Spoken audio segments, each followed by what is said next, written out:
Today we have a great malicious compliance story all about work trying to punish a worker and it backfiring. We'll get into that in a bit, but first, want to log everything I do? Sure, I can do that. This was almost 10 years ago, contracting for a very large financial services provider. For some context, team manager was promoted to a new division, and the team, 8 of us working across 2 shifts to cover international as well, were left with 2 team leaders, we'll call them Moron Boy and Passive Gal, to run the crap show until the new manager was hired. New manager joined 6 months later, or early depending on perspective, and probably because of me, my job in a nutshell was to onboard new employees into all the required systems for their daily functions, as well as set up their email and ad accounts for server access, which was dumped on my lap a month into my job because I had prior experience, so said Moron Boy. I didn't mind the email and ad because it's literally 2 minutes per account,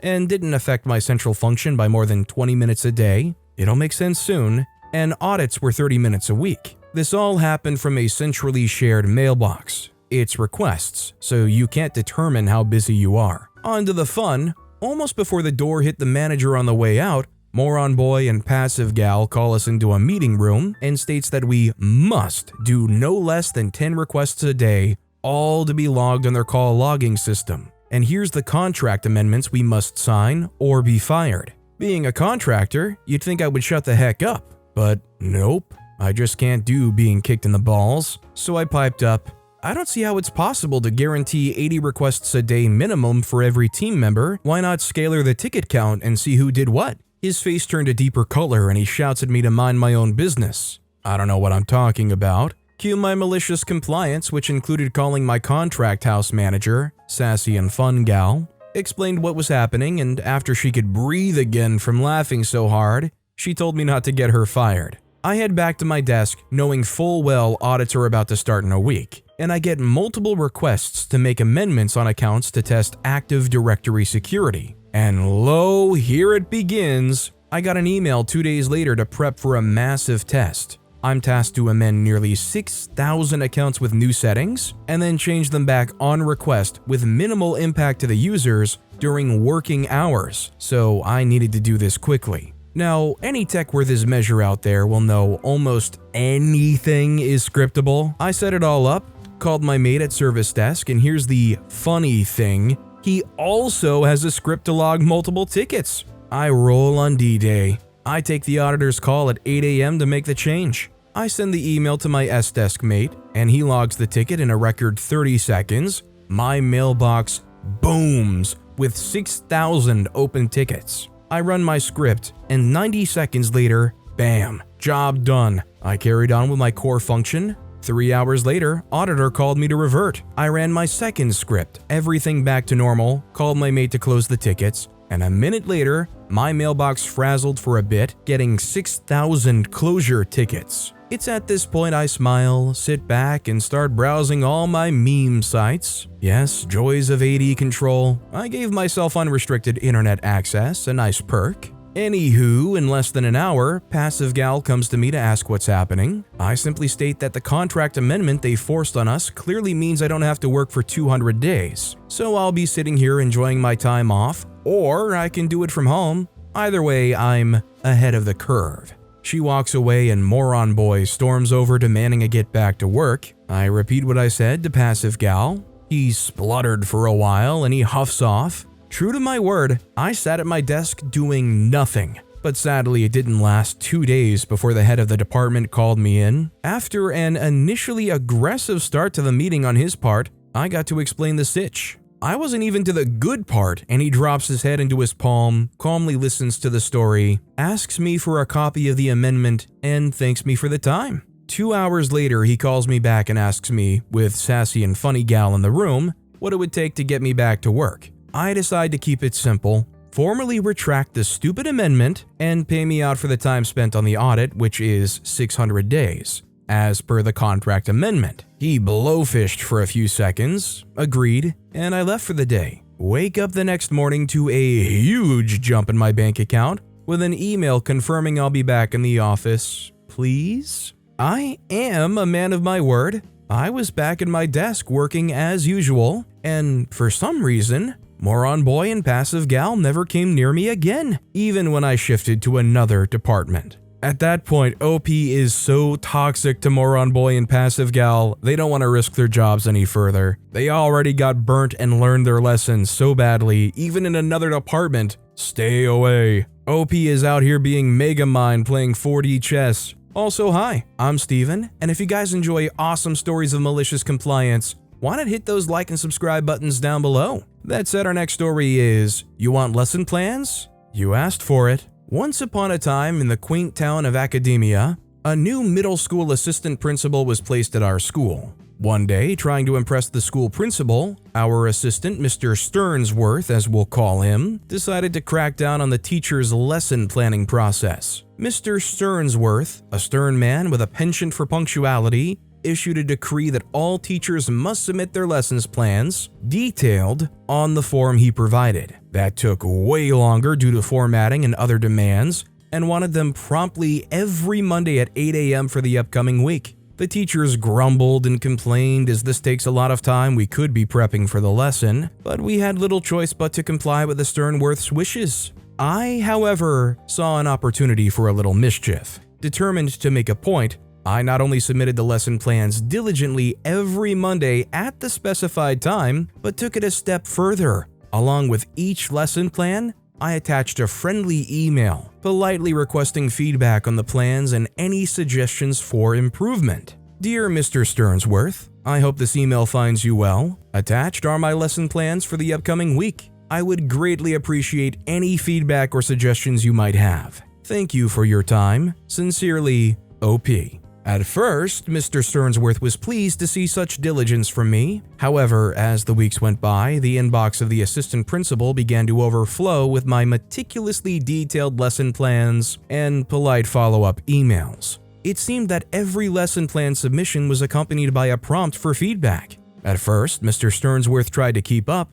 He skimmed through a few lesson plans, offering generic feedback like, "Looks good," or "Keep it up." But I was persistent. I pushed for more feedback. The flood of emails requesting feedback became overwhelming, and Mr. Sternsworth found himself spending more time responding to me than actually performing his administrative duties. Frustrated and desperate to put an end to the constant barrage of emails, Mr. Sternsworth called me into his office. "OP," he said with a weary sigh. "I appreciate your enthusiasm, but I simply don't have the time to provide detailed feedback on every lesson plan. Can't you just submit them without all the extra emails?" Smirking, I replied, "Sorry, sir. I'm just a guy who wants to get better. I'm trying to make lesson plans that are really engaging. I really need the feedback. I'd hate to get docked on my end-of-year evaluation for being anything but the best." After a heavy sigh, Mr. Sternsworth said, "OP, if you stop emailing me about them, I won't make you turn any more in. It is obvious you are a good teacher, and I need to focus on other things." That was 12 years ago, and I haven't turned in a lesson plan since. This is such a beautiful, classic case of just complying to the letter. And there's nothing they can do about it because OP was just being a star worker for them, was just doing everything beautifully by the book. You can't complain when somebody wants to just get better and better working for you. This next story is Christmas/Employee Appreciation Party. This happened a few years ago, but being this time of year, it always makes me laugh to think about it. I worked at this place for close to 14 years, and I've always been the type of person to put up with a lot. We always had our Christmas/Employee Appreciation Party in January, as December was crazy busy. I'd only been there a few months when we were told about when and where the party would be. A few weeks before, there was a memo posted in the staff room titled, "The Rules of Going Out." I kid you not. Basically, it was the owner's rules of how things were going to go down for our party. It went like this. She liked to use a lot of capital letters and exclamation marks. "The party is for employees only, no spouses. I will pay for one drink only. You can have an appetizer or dessert, not both. Attendance is mandatory." I thought it was funny and laughed about it to one of my colleagues. They didn't laugh and told me that the owner wasn't joking, she was dead serious. Keep in mind that at the most, there would have been 12 people attending and that she would completely write this off as a business expense, so why be so cheap? I didn't want to rock the boat, so the first year I just towed the line. The next year, the same memo appeared a few weeks before the party. Pretty sure she just saved it to the computer and printed it off every year. The second year and the few years after that, we still went out to a restaurant. I thought, fine, you're going to be that cheap in appreciating all the hard work we do all year, plus not treating us very nicely? Fine, cue malicious compliance. Everyone orders their drinks before their meal. I get water. She looks at me and asks, aren't you going to order a drink? I tell her yes, but I'll have it with desserts as I can't drink without eating anything first. True, everyone orders a glass of wine, a cocktail, what have you. We eat our entrees, then the dessert menu comes. I ask if they have a Scotch menu. They do, and she asks to look at it when I'm done with it. They also had those fancy coffees on there as well. I order my dessert and look at the Scotch menu and order the most expensive per ounce Scotch they have. About $26 an ounce at the time. I'm not going to waste my one drink only on a $7 glass of wine. I'm getting the most expensive Scotch there is and make a point of savoring it. So good. I've never had this one before. I get the death glare, but hey, I'm enjoying my one drink only. Still makes me laugh. Yeah, I get the whole one drink only is probably going to put pressure on you to not spend as much or to get a drink that isn't as expensive. But some people, when they're given an opportunity, are definitely going to go, all right, what's the most expensive one you got? Our next story is, work tried to punish me, it backfired. Back in maybe 2006 to 2008-ish, I was a tax associate at the most well-known tax service in North America. I did very well in the class you take, which determines your eligibility to be hired, as well as teaching you how to do taxes, and was hired. I bounced from office to office as newbies do, and I was doing well enough that I was always the first to be called if a shift needed covered. After my first season with them went so well, I was invited back for the next year and the class was free because of the invitation back. In case you wonder why the class is every year, it's because tax rules change every year and we have to keep up. Shortly after the class is over, which I aced, I was approached by the lady who ran the district. She wanted to open a seasonal office in a Walmart 50 kilometers outside of the city I worked in. She wanted me as the primary associate there, in part because I'd done so well in the previous year, in part because I'd aced the class, in part because of my background in security, and in part because I lived 20 kilometers closer to this Walmart than anyone else on staff. I wasn't to be a manager, but I was going to be the only full-time associate. I'd open and close almost every day and often be the only associate on site. It was basically my baby to take care of. There were hints it might lead to advancement in the company as well. I was pretty excited at the opportunity. At first, everything went great. The Walmart staff liked me, the customers liked me, my boss liked me. I was blasting through customers. Only maybe 5 people walked away due to having to wait out of the few hundred who approached my little office beside the produce section. 2 months in, right before the tax season really heated up, I had a weekend I'd booked off the same day they'd hired me. I was going out of the province to see family. Trip had been set long before they hired me, so I'd made it quite clear I wasn't going to be around. The schedule accurately reflected that. So weekend arrives and I go. Had a good time, came home Monday evening so I could be back Tuesday morning. When I got home, I checked my answering machine for messages. Even if smartphones were starting to be a thing, I didn't have one, and I'm pleased to say I still don't. There were 3 messages, 2 from my boss, the district lady, and 1 from the scheduler. I don't remember everything word for word, so I'll paraphrase. Message 1, Saturday morning, approximately 7 a.m. Hi OP, sorry to do this to you, but we need you in today. Employee X who we scheduled to replace you's car broke down. Message 2, Saturday afternoon, approximately 2 p.m. I'm very disappointed in you for not responding to me and not showing up. I'll be making some changes. Message 3, Monday morning, approximately 9 a.m. Hi OP, this is Scheduler. Your hours have changed this week. Call me when you get this. Now, at this point in my life, I'm not a kid out of high school and I've had enough experience with screw jobs that I'm absolutely not going to crawl on my hands and knees apologizing and begging for my job. If you're going to be petty and mean just because you freaked up, then we're going to have problems. And so we did. I called the scheduler and was told I was suspended for a week and to call my boss after a week to get back on the schedule. She said the boss was trying to put me in my place and teach me how to be a good manager. I'd get back on the schedule after the week was over. I brought up my pre-planned and scheduled time off, and also that I wasn't a manager, I was a regular employee. The scheduler was very uncomfortable, but she was only doing what she was told. They did need me, she said.